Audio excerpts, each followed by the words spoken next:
All right, time to take a look at the Fluke toner. That is the main unit.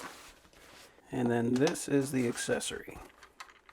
Okay, so it does take a 9-volt battery, and the transmitter also takes a 9-volt battery. You might think that that's a bad thing, but that's actually a good thing, because what that means is that this thing is going to actually be able to transmit, and you're going to be able to pick it up through a wall. So you'll be able to trace wires through walls with this, which is something you can't do with lesser toners.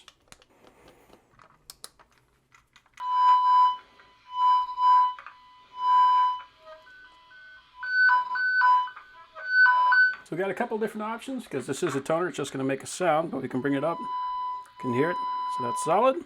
And then we can have it cycle. So depending on what is more pleasant to your ears.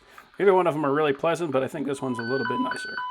But you can hear the quality in this one that you can't hear in other ones. And it does have a 3.5 jack in the side, so you can plug your earbuds into that. That way, instead of blasting out the speaker and annoying everybody that you're around, you can just put these in your ears so you can hear everything and nobody else can. So what's cool about this is we got these two clamps right here. We can clamp those on. You can see they got those nice little angles, so you can pretty much fit them wherever the heck you need them. Now we can trace this wire out.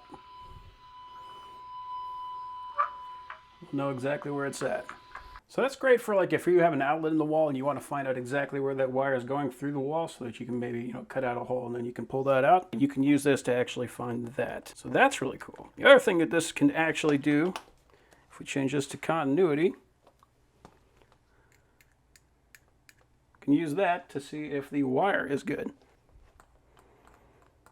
Just like that. So we've got an ohm meter and we got the toner. So yeah, overall that is a pretty awesome toner.